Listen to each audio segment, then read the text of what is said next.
Hello and welcome again to one of our gems of the Alshich. This is the Seder of Voeiro, and in the Parsha of Voeiro, so we're just straight into Exodus, so Shemos, and then the second one, the second Parsha of Voeiro, starts off by saying, V'yedaber Elokim el Moshe. We have to translate this, I suppose, into English, but of course, as soon as you translate, you're freezing a concept which might have multiple facets, multiple dimensions into just one dimension. The word Elokim, one of God's names, refers to something specific. We'll talk about that in a second. But Yedaber Elokim el Moshe, so let's just translate it as God speaks to Moses.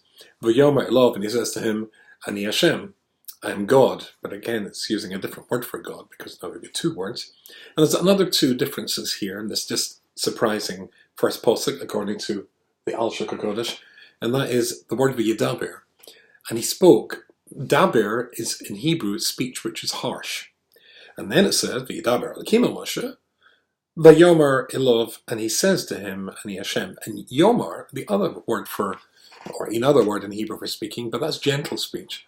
So daber, maybe if you imagine daber as in a father speaking to a son, and yomer, a mother speaking to a son. So again, we've got two questions here. We've got two names of God. Elokim, again, is when God is the father figure with the on the posterior, perhaps because the boy has done something wrong, and then from the daber v'yomar to HaShem and Yud-Kei-Vav-Kei, that's Midas Arachimim, that's the kind side of God, the feminine side of God, if you like. So two contrasts here, and the question is why. So the Alshich says something very interesting.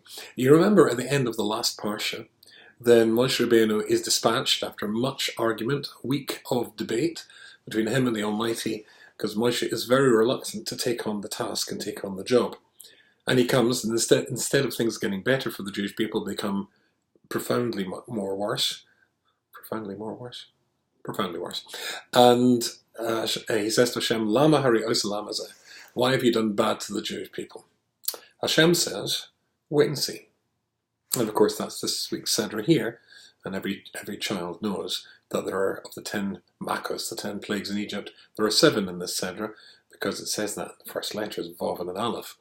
Vav is 6, numerical value, Aleph is 1, together it's 7, and then the coming Seder of Ba, there's the remaining 3, and Ba, base Aleph, is the same, numerical value, base is 2, and Aleph is 1, so that's 3.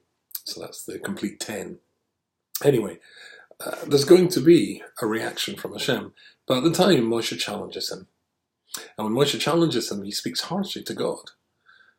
Now here there is a reaction from God. It's hinted here. God is saying to him, I know you spoke harshly to me, so I'm going to speak harshly to you. The Alshich says, it is very interesting, that God they're establishing two ideas here. That Hashem is saying that not only does Hashem pay back Midah Keneged Midah, that he gives back to a person the same, he deals to a person the same hand that he dealt to somebody else. The mistake that he made, the thing that he did wrong, the same thing happens to him, which indicates and lets the person know what he's done wrong if the same thing happens to him.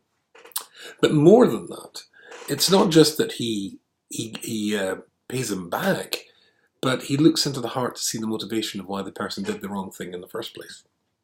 That's something which is obviously beyond us. We have to deal with people when they do things wrong, and that's why we have a Bet Din, that's why we have courts, and the Torah is full of laws which are to be handed out to people who contravene and break various rules of the Torah, various human basic rules. But at the same time, even though we punish the action, but why a person is, or why a person did what they did, that we can never know. But Hashem can. He looks into the heart. So because Moshe spoke harshly to him, then God reacts harshly. But Yedaber Elokim, and Elokim is the strict side of God. He did something that sounds bad. He's criticizing God. At the same time, and then goes on V'yomer elov, and he speaks gently to him, and says Ani HaShem, and Hashem is the side of God, which is merciful, which is full of pity and concern, because he's looked into Moshe's heart, and he knows that Moshe was merely so at one with God's people, with the Jewish people, that he felt and expressed what they were feeling, their pain, And their pain was, of course, absolutely awful after 210 years in Egypt.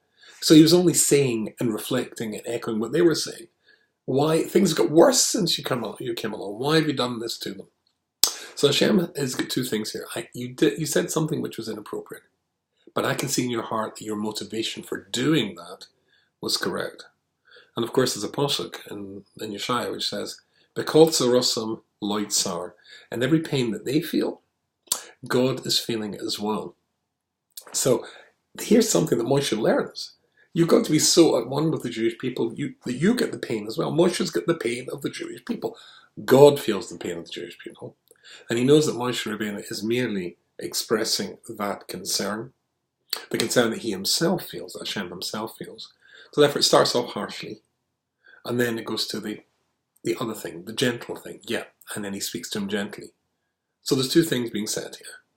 I know you did something wrong, but I see into your heart, and I know your motives were right.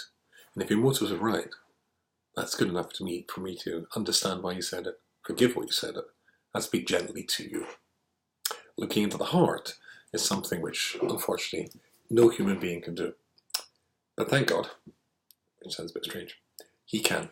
Wish you all a very good Shabbos.